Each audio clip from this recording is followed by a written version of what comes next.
の店で一つだけ気に食わねえのはあの写真を外さねえことだ。ダメよ、ヤブイちゃん。マルコが人間だった時のたった1枚だけ残った写真なんだから。飛ばねえ豚はただの豚だ。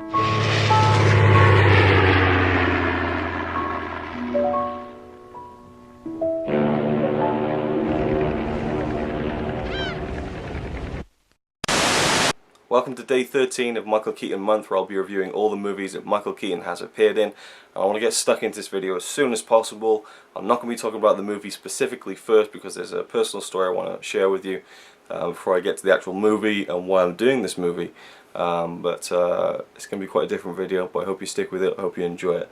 Now, I'm going to go back about 17 to 18 years, is what I've estimated when I've kind of been thinking about it in my head and working it out logistically. About 17, 18 years ago, 1995, 1996, somewhere around those 2 years, I was at my grandparents' house, you know, as a young kid, and I was with my grampy, my grandfather, and he was my favourite person in the world. I just loved him, and just always looked forward to, you know, just spending time with him.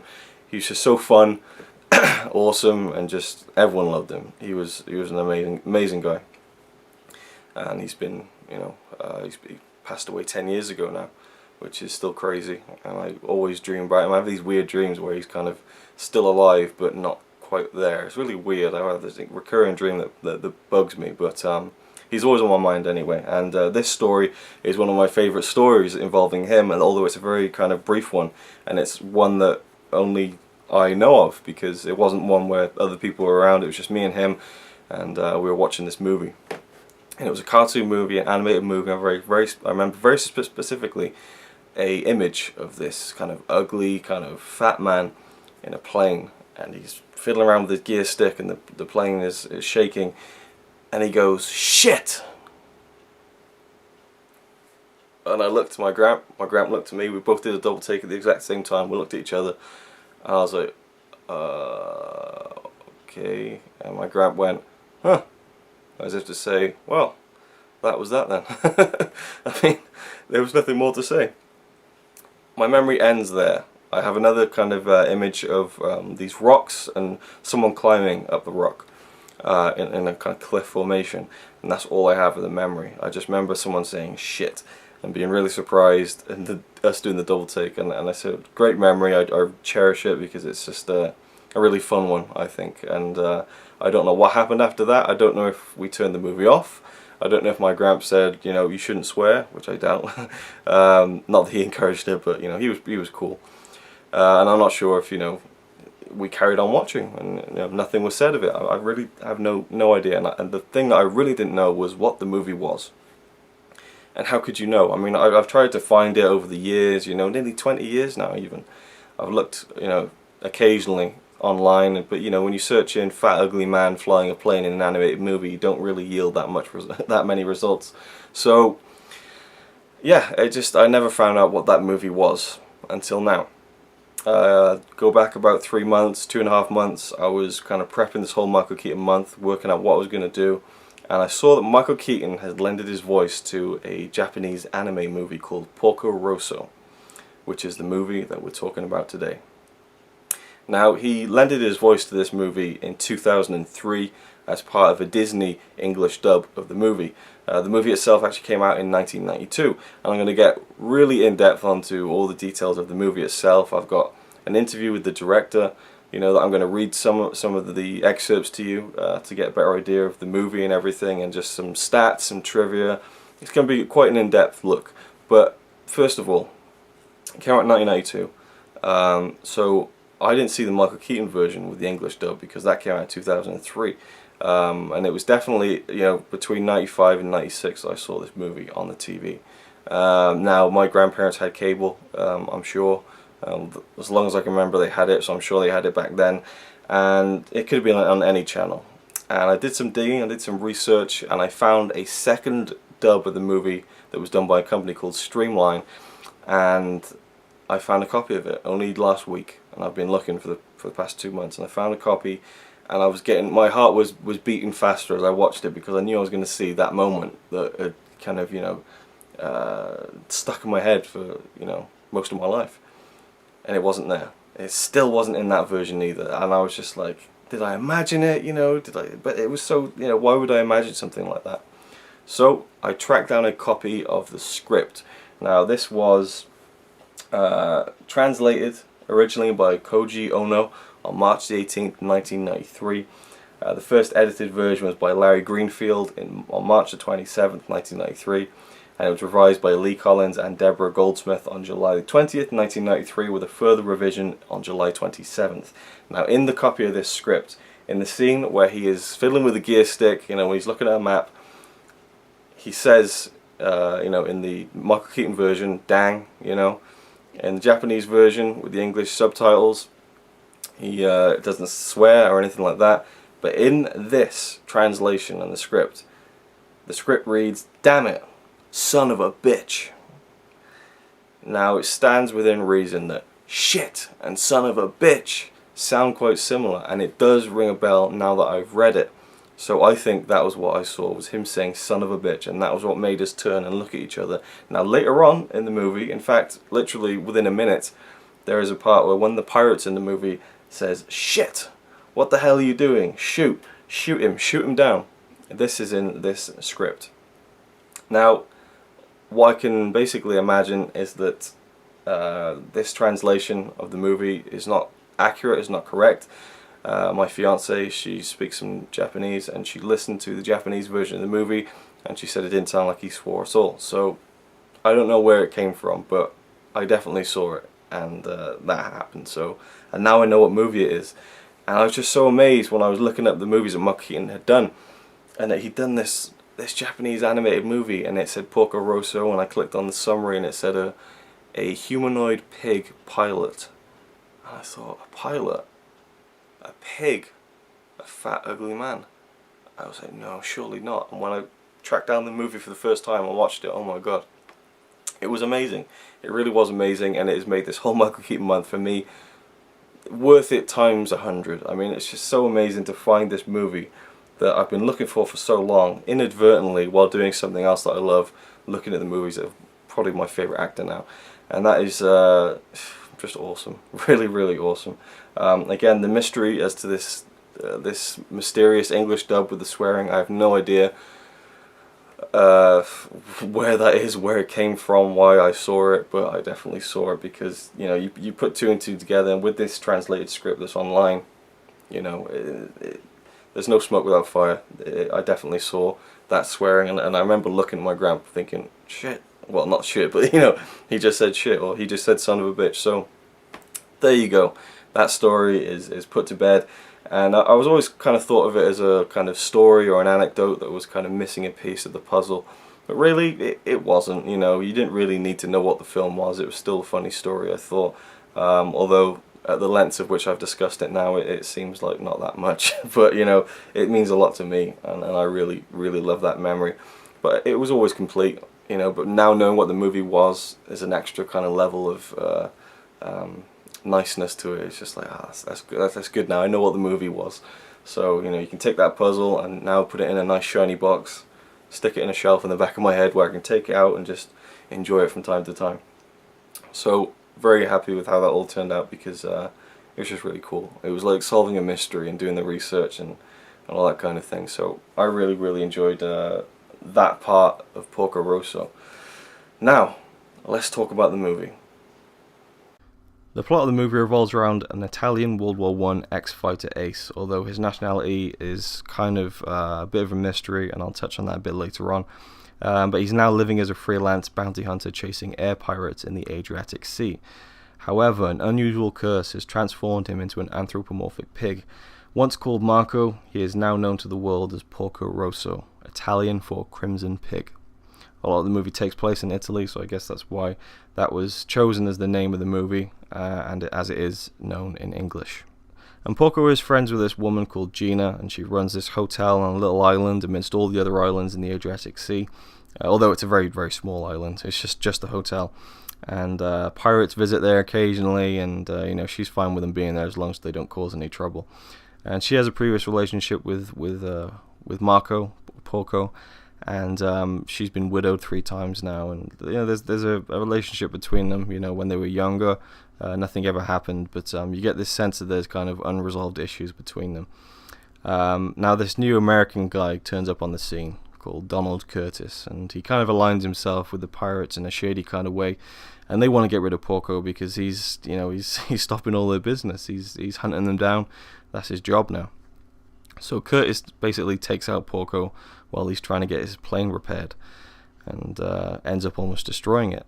And he thinks that he's taken out Porco for good, and Porco actually ends up taking the remnants of his plane to Milan in Italy, where he is actually an outlaw.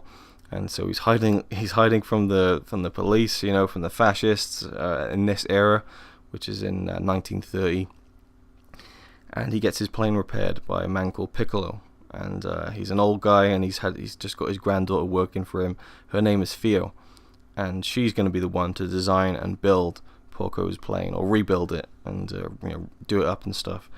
Porco initially is not happy with this. She's 17, and then she reminds him that he was that age when he started flying planes, and he soon realizes that she's a very smart engineer and takes her on. And but only women build the plane as well. I'm not sure if Miyazaki was trying to make a point with that, but lots of women are hired to build the actual plane.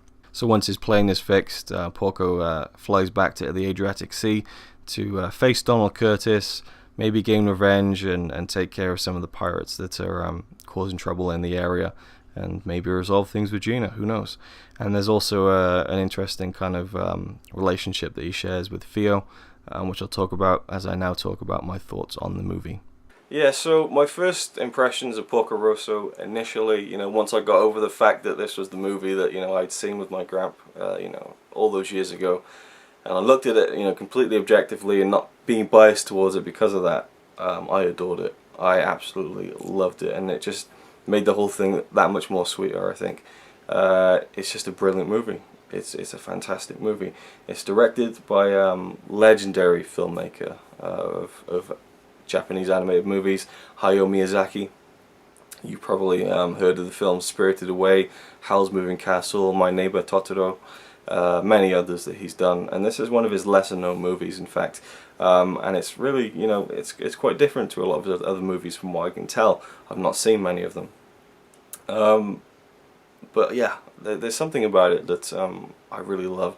I love the humour, I love the light tone, but I also love the seriousness that is brought in as well, and you'll hear more about that when I get to the interview with Miyazaki later on in this video, because that was certainly something that evolved organically. And I personally love movies and stories that are funny and are light but have a serious undertone. I really love that combination in a movie, and I think it works really well in Porco Rosso. There's this great sense of adventure to the movie. There's a great sense of kind of an old-fashioned kind of nostalgic kind of I don't even know what, there's just a romantic kind of sense of being in the movie. It's just, I really love it. It's the parts of it seems like in particular Porco Rosso, the character, and it's kind of almost a noir kind of Humphrey Bogart kind of look to Porco Rosso when he's out of his flying outfit and he goes to the cinema, and a great scene in the movie that I loved, and I was just, it had a sense of old Hollywood to it. It had a sense of just old classic adventure, and I just absolutely adored this movie. I love animation. I love hand-drawn animation because there's just something a bit more impressive about it than digital animation. As much as I love digital animation, I was skeptical of it at first, but hand-drawn animation is just so impressive to me.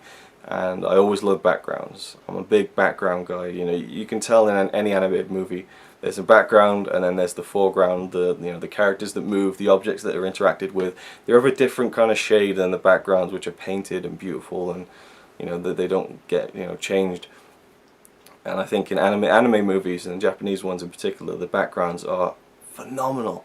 And in this movie, it's no different. I mean, almost every scene in this movie you could take a freeze frame of it, and it's almost like a masterpiece. I love the backgrounds in this movie. I love the style of animation. It lends itself well to the humor, and yeah, I guess you could say that the foreground elements, the moving parts of this movie, really work to the kind of the light-hearted tone of the movie, and the backgrounds really work to the kind of the more serious sensibility of the movie, I think. Now, the English version of the movie, Michael Keaton plays the role of Porco Rosso, 11 years after the fact that the movie came out, and did the proper English dub. And I've listened to some of the streamlined dub, and I've got to say the Disney dub is a lot superior, a lot better, and more superior, in fact, because they just seem to have got the audio levels right. They've really kind of focused in and honed on the lip movements and stuff. They've changed a lot of the script, but the same meaning is there, and the lip movements are more precise, I think. Keaton's great as Porco Rosso, and the character of Porco Rosso is really interesting. He's very subdued, insular, and we see parts of his backstory and why he's turned into this pig. Or it's hinted at. A lot of the reason that he's this humanoid pig is it's kind of left up to your own kind of imagination or your own interpretation of why he's become this pig. And there's a certain gruffness to him as well. And I loved his relationship with Theo in the movie, because some people have said that it gets a bit sexual. I don't get that. I mean, there's a line where he kind of says to Theo's grandfather, something like "cute girl" or something like that, and I don't think that there's anything kind of sexual going on there. You can tell that she obviously likes him, but there's quite an age gap, and it's handled very well. Even so, if you do see that in the movie, I think you can watch it and not feel offended by it. There's nothing untoward going on there, I don't think. But I love their relationship, and apparently, again, I don't know because I haven't seen many of his films, but apparently Miyazaki really focuses and emphasizes strong female roles in his movies, and Theo is no different. And I really enjoyed her kind of rebellious attitude and her enthusiasm, towards building the plane and everything, and her relationship with Marco, even, I should say. The other actors in the English version were pretty good. I liked the woman who voiced Gina. She did, in my opinion, of all the versions I've watched so far, which I'll get to later, she did the best version of the French song sung at the beginning of the movie. I thought she did a great job with that. The guy who plays Donald Curtis in the American version, Cary Elwes, his accent's a bit comical, maybe at times not so great, but overall I did enjoy him. And yeah, overall I thought the English dub was great. They toned things down, and I've seen the Japanese version. I'll get to that in just a second, but there are a few changes. Like, there's the beginning of the movie, the air pirates are taking off these 15 schoolgirls, hostage from a boat. And in the Japanese version, they're taking them off, and one of the pirates says to the pirate boss, "Do we really have to get all 15 girls?" And he's like, "Yes, bring them on." In the English version, it's more like along the lines of, I'm paraphrasing here, "Hey boss, do we have to bring all of these girls on?" And the boss says, "Yeah, you don't want her to be separated from her friends." Like, they make him a bit more lighter in tone. There's a moment where Porco says he's going to kill them all, and that's taken out of the English version. So, but the swearing again is still up in the air. I have no idea what's going on with the swearing. But anyway, the Japanese version of the movie. Well, it just so happened when I watched this movie in preparation for Michael Keaton Month, and I was looking up about it and all that kind of thing, I realized that there was a Blu-ray version out, only in Japan. There will be a European version coming out in November of this year, but it came out in July of this year in Japan, and it was a part of the Studio Ghibli collection in Japan, which is a really nice edition that all the movies get, but they're very expensive to import and still expensive when you get them in Japan. It just so happened that my fiance Connie was in Japan at the time. I think I already said that, and I said, "Can you try and find it for me, because I would love to get it, and maybe it's a Christmas present or whatever." And she did. She found it, and she found it secondhand, so it wasn't that expensive. So that was awesome, and here it is. And it is a beautiful edition. I absolutely love it. So excited that I got this, and I'm actually going to be putting up a separate video to go along with this one, and me showing you the insides of this and what it's like, basically. But it's awesome. I love it. It has the Japanese version, it has the English version, it has English subtitles, and it has the French version. Now, I have watched the French version as well. Yes, I'm obsessed with this movie. And the Spanish-French actor Jean Reno, who you might know more kind of famously, I guess his most famous role was in Leon the Professional. He does the voice of Porco Rosso, and the director Miyazaki says he actually prefers the French cast over the Japanese cast, which is very interesting. Which brings me to my kind of final word on which version. I'm a purist. I always love to watch the version of the movie that was done in that language, you know. If it's a Japanese movie, I want to see it in Japanese with English subtitles. If it's German, I want to see it in German. If it's French, in French, and so on. I don't want to watch a stupid English dub. But by the nature of the fact that I kind of watched this for Michael Keaton Month, I kind of watched the English dub first, which I'm not too happy about, because I don't really like that, but I'm kind of accustomed to it now because I've watched it, you know, bits of it a few more times. I have to say I prefer the English version, but I will watch the Japanese version more times as well, because I did enjoy that one a lot too, and there's definitely a kind of authentic feel to watching a movie in its own language, I think. But the fact that Miyazaki, the director himself, prefers the French version makes me feel not so bad about the fact that I kind of prefer the English version. So I thought Keaton did a great job, so it just it worked for me. The music in the film is just fantastic. In the Japanese version of the movie, the film stars the voices of, and I don't want to get these names wrong, Shûichirô Moriyama as Porco Rosso, Tokiko Katô as Gina, Akemi Okamura as Theo, and Akio Ôtsuka as Donald Curtis.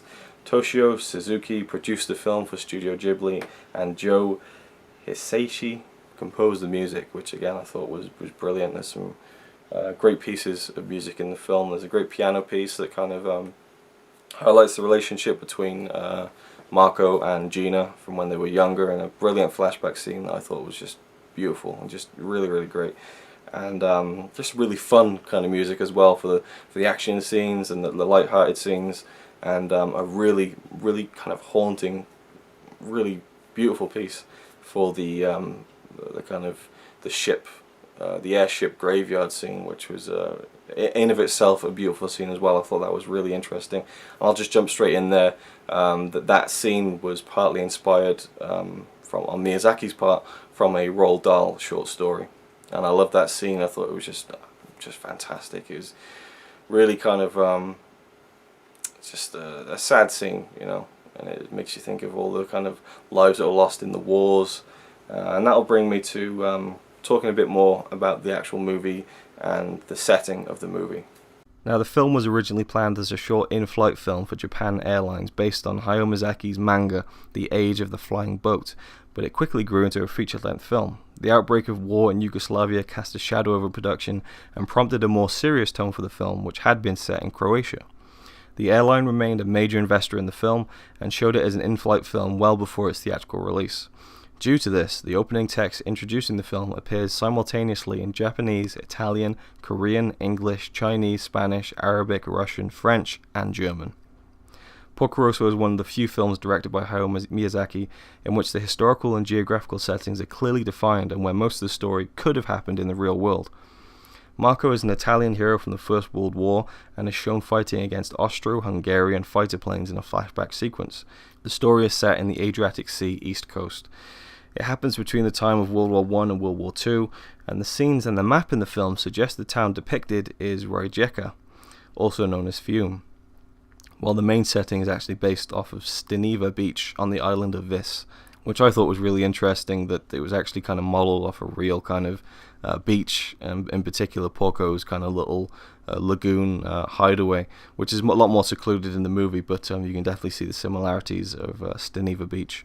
The movie also takes place in the fascist era, and Porco makes statements of being anti-fascist, quipping during one scene that he'd much rather be a pig than a fascist. When Porco Rosso was released, it was the #1 film on the Japanese market in 1992, earning 2.8 billion yen in distribution income, and the film received a 100% positive rating on the review aggregator website Rotten Tomatoes, based on 14 reviews. The production cost of the movie was actually about 600 million yen. To this amount, there must be added another 600 million for the distribution of the movie and the unavoidable publicity. The movie was financed by Takuma, Shoten, Japan Airlines, Nihon Television, and Studio Ghibli. If you include the 80 people working full-time at Studio Ghibli at the time, the 60-people orchestra that will perform the music, the 40 people that will give their voices to the characters, and the various technicians and staff members, about 300 people were involved in the project. And Miyazaki was quoted as saying, "When this project will be over, I will take a nice walk to the mountain." So yeah, the movie was very successful, and it wouldn't be as critically acclaimed as, further films like Spirited Away and so on. But I like the fact that it's not as big as the other movies, because I like that I really enjoy it, and maybe not so many other people do. Everything about it for me just works on my personal level. I just love the setting. I love the setting. I love the story.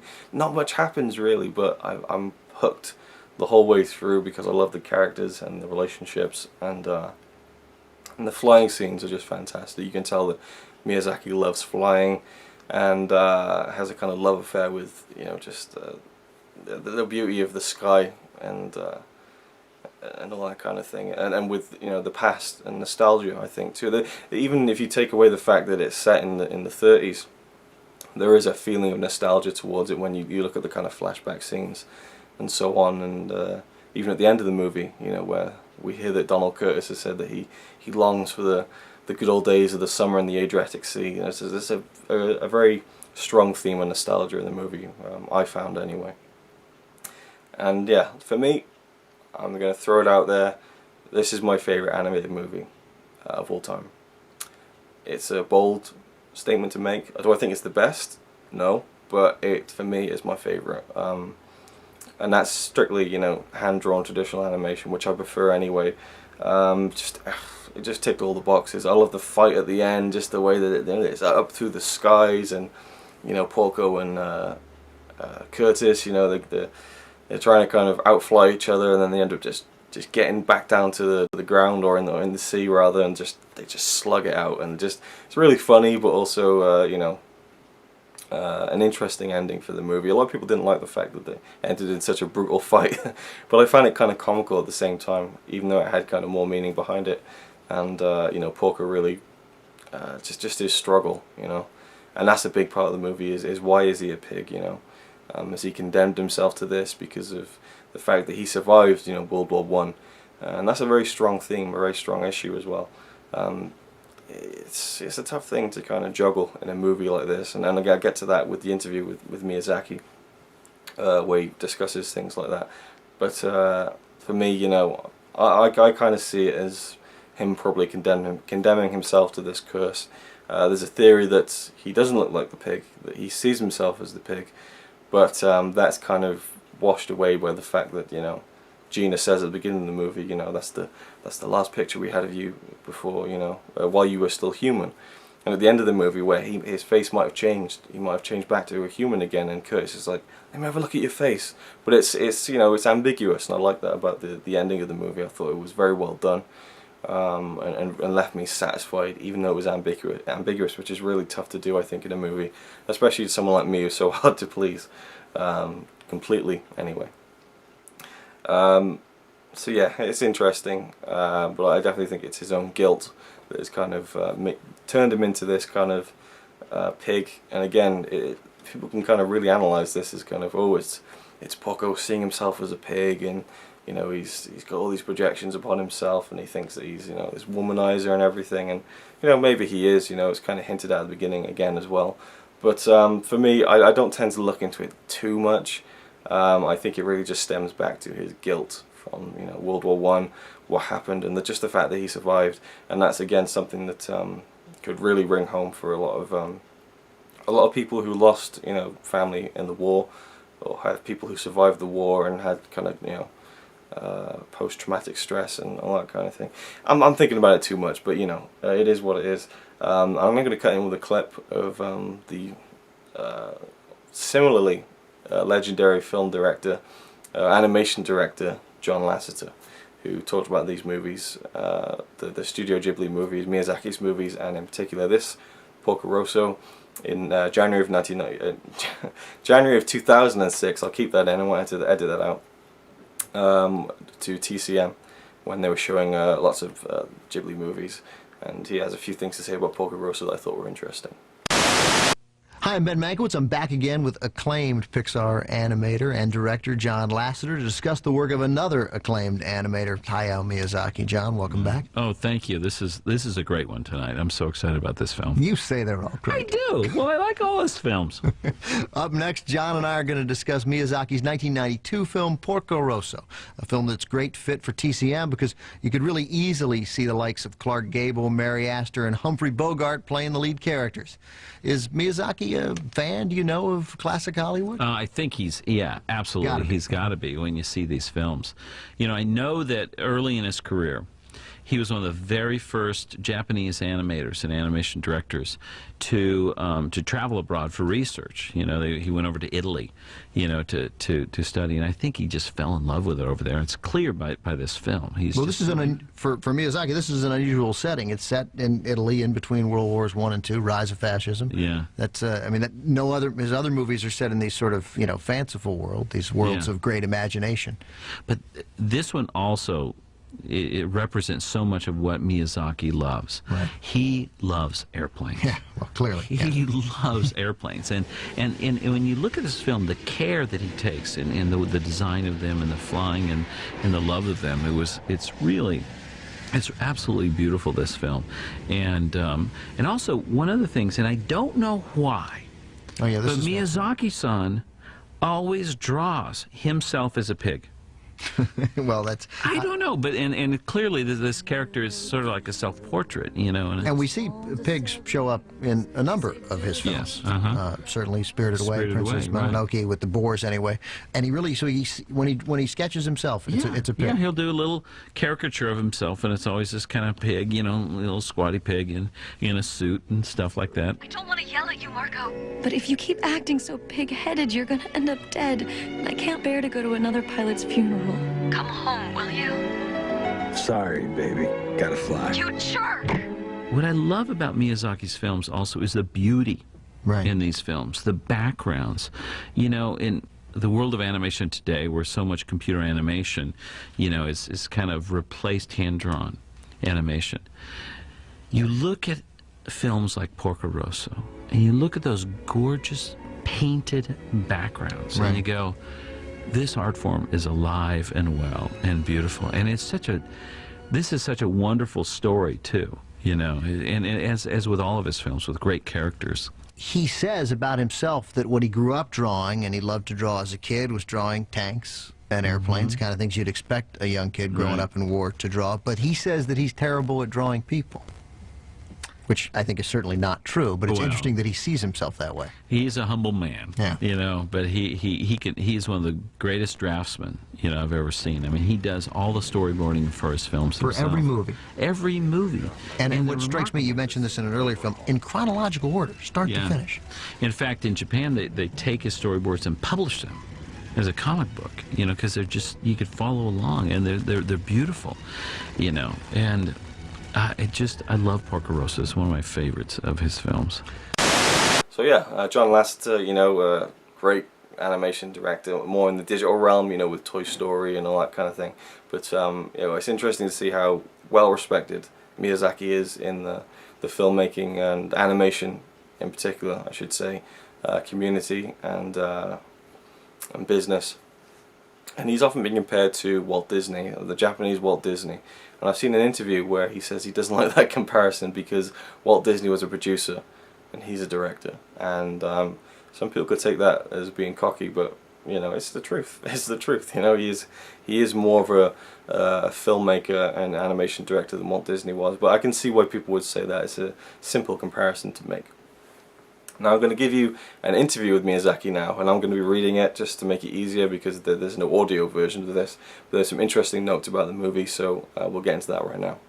This interview was taken from Anime America Anime and Manga Monthly Magazine 1993. Try saying that 5 times really fast. Miyazaki says, "It was an unexpected hit." Speaking of Porco Rosso, "I was telling everyone this one's not going to go well, so don't get your hopes up. No one was more surprised than I was when the film was a financial success. To my mind, animation is for children. Porco Rosso flies in the fact of that assumption. Moreover, as a producer, I still think Porco Rosso is too idiosyncratic a film for a toddlers to old folks general audience. That it turned out to be a hit was an unexpected stroke of luck. It's actually kind of disturbing. I very earnestly made a number of films for children, such as My Neighbor Totoro and Kiki's Delivery Service. After that, frustration began to build. Somewhere in the back of my mind, this idea started to take root that animation should be more fun, more absurd, and I just couldn't control this feeling. It was precisely at such a dangerous moment that, for a variety of reasons, we found ourselves committed to making a 45-minute film exclusively for screening on international flights. Actually, no one was more at a loss over this commitment than I was. All the while I was saying to myself, we're just doing this for laughs, but as it turns out, everyone else was thinking of it as a new movie. So much so that I had to start taking their expectations seriously. What's more, I began to realize that the staff, who I could have sworn were more thoroughly sick of working on all these serious projects, weren't sick of them at all.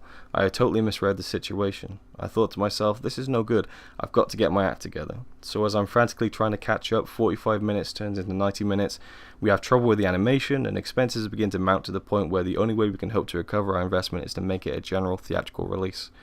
Then one day our producer, Mr. Suzuki, announces his decision to make this into a fully fledged movie, and I think to myself, yikes, this is bad. There's no way this is going to be a hit. I was really worried.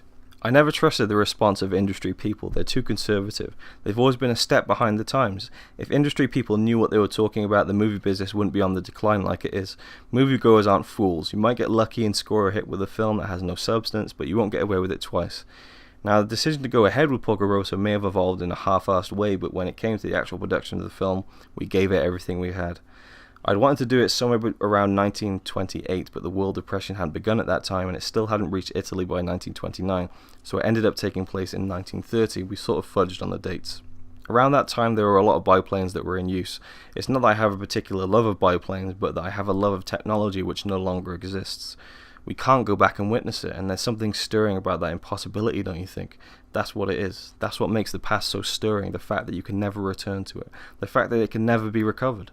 The period when the airplanes seem more significant is a period that can never be recovered. The airplanes from the true dawn of aviation in the 1910s are so rickety that they just aren't interesting, and the skies of World War I were so cruel and tragic it's almost too painful to portray them. That's why I decided to go with the biplanes of the 1920s and 30s.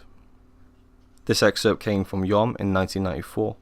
I shouldn't have made the story take place in the Adriatic Sea in the first place. Many people think it took place in Italy, but Porco lives on the Croatian shoreline. Then it became the warfield by the Civil War. I was just going to make a story that you can grin at, but it became more complicated. Then I had to read the modern history of Yugoslavia, but there isn't a consistent history book, and it was very difficult to make sense out of it. Gosh, I was careless.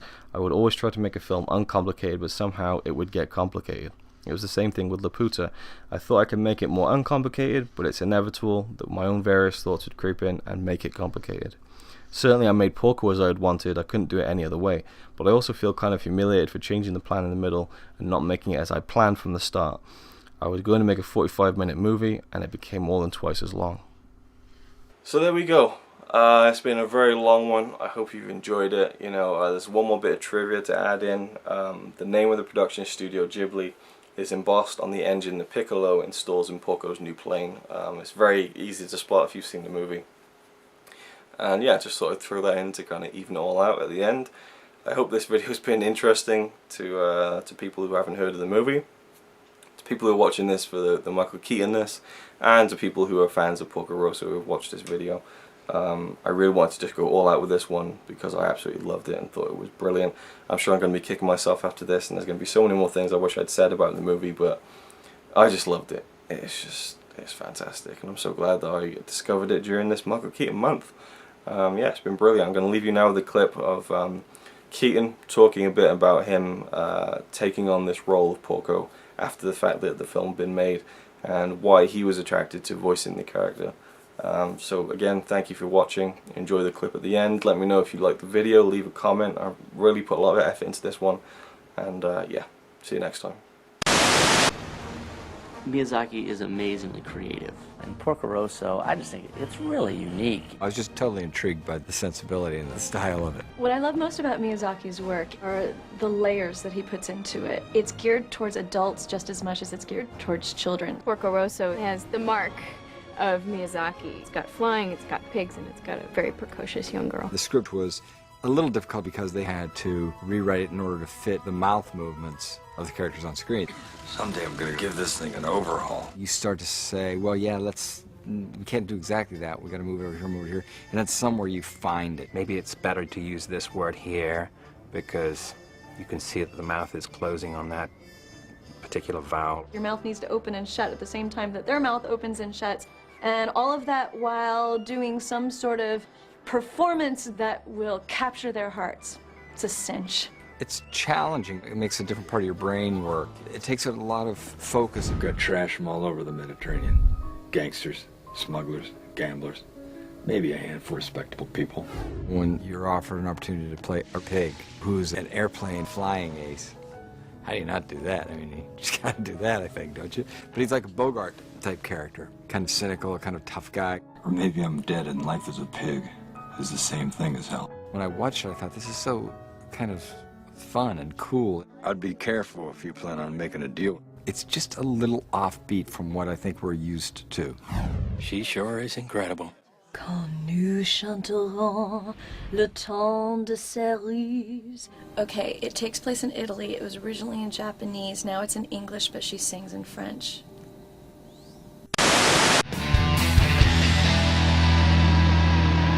Or maybe I'm dead and life as a pig is the same thing as hell.